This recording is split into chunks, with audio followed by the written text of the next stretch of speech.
What's up, everybody? This is FOG Ryan here, and welcome to episode 1 of Ryan's Roundup. Basically, what we're trying to do with this brand new FOG series is just keep you updated on everything each family member is doing. So this series is going to be focused on my hobbying activities, I guess you could say. So basically, we just want to hit you guys with a lot of content. We want you guys to be a part of the channel, a part of the family, and just kind of see what we're doing. It also gives you kind of an idea of, when we're not gaming, when we're not, doing the standard videos, like what's going on really behind the scenes. So basically, this is going to be my personal roundup of all the hobby stuff I've been doing and that I want to share with you guys and honestly get you guys excited for. So without further ado, let's take a look. So as you guys can see, we are working on Baron's War. We are putting together models, retinue. We're building our retinue. So basically, we were so excited after adepticon to come back with Baron's War stuff. We met the game's rule writer, MD Hobday, who also wrote Mortal Gods and Test of Honor. And as a history buff and as someone who's longed to do historicals that frankly aren't World War II, I was so pumped. I was immediately like, okay, do a little research, and this guy, head to the checkout line, basically. So I got Coach into it too. I got Fabian into it too. He picked up the Templar. First thing he did was ask if there were Templars, and Hobday was like, are there Templars? So, we just came back with the entire, just like a bunch of blister packs filled with foot soldiers, knights, leaders, commanders, and, we're kind of getting in the groove of putting all of that together. I know Fabian's doing a lot of stuff. I've been, sitting side by side with coaches, putting these guys together, and we're going to plan on drilling the hands to get the spearmen in, and so just this is what we're kind of at now. This is probably around 500 points, approaching 500 points with upgrades, and yeah, I'm just so excited to get these all put together. I kind of want to paint them before we play, but I guess that's kind of up in the air. But just so pumped to get this moving and get this to be a part of the channel. So I wouldn't really be a frantic just like all-out war gamer without just, having the urge to buy stuff. So, of course, after I put the majority of the army together, I head on over to the website, and I was like, okay, what are we buying here? So, just doing my research on the game and knowing the period, I was like, let's just throw stuff on there, because I know a lot of it is what you see is what you get as far as in terms of just playing weapon-wise and stuff like that.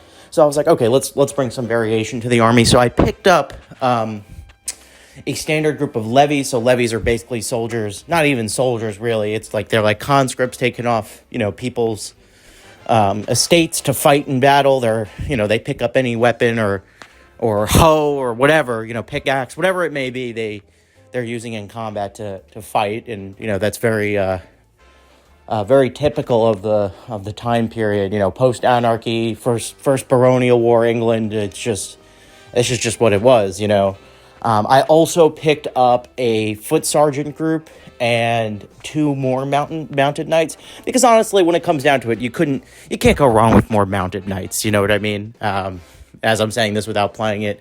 I also picked up, so basically, actually, just to backtrack a little bit, I picked up Prince Louis, the usurper, Prince Louis the Capetian. So basically, he is who the barons bring in to replace King John.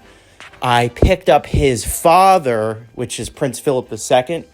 And basically, I was just like, okay, he's a foot soldier and a knight, so he's got variation. And I just thought that would be cool, and just, it adds to the story of the army. So I was just like, you know what? It's like Christmas again. I just gotta get. So I think I'm going to hold off from future purchase from now. I still have stuff to put together, but really happy to add this kind of depth to my army. All right, guys, so we're going to pivot over to another game that we picked up at Adepticon. This isn't, as much as we love Baron's War, it isn't just a Baron's War roundup. We also picked up Bushido. I picked up the Inari's Judgment this Adepticon, last Adepticon. I picked up the Dissension, which are the birds, the Tengu. I finally played about a 70-point game versus Andrew. He was the Minamoto. I just wanted to give you quick first impressions.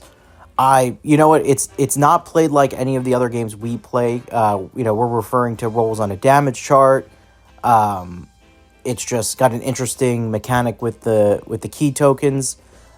I really love the game. It was just, honestly, it's not like other war games in the sense that like you could get tabled, but you could still kind of win, basically. So like if we're playing like objectives or something like that, and if I have 2 objectives but he tables me, the game ends there, and it's like you just tally up the objective points and stuff like that. So he could kill me too quick, and that just goes into the strategy. I like when we're in combat, there's like you have the option to roll attack and defense die. I like how the activation works with complex and simple actions. I think it's a really good game. I think my only criticism, and this isn't even really a criticism, this is just more like, okay, we got to know this moving forward, is that I got the cards in the original faction starter box, and the point values were different than on the Bushido companion app. So if you're new to Bushido, if you're getting into it, really refer to the companion app, because I thought I was playing like a 68 point list, but I was really playing a 62 point list against Andrew's like 69 or 70 point list. So yeah, the app is fantastic though. You just kind of favorite what you're using in a faction. You could see all their rules and what they bring to the table. But the game plays really well. I think it's unique. I think it's a good change of pace compared to what we play, and I think it just kind of works for us. So expect more Bushido content. Well, guys, that was Ryan's Roundup. If you liked the video, leave a comment and throw it a like. I encourage you, if you're not subscribed to the channel, subscribe and hit the bell icon in the top right. Get notifications, learn when we post videos, and check the link tree for our social medias and to connect with us in other ways. You'll be looking on the screen. You'll see recommended videos. Give them a click. Let us know what you think.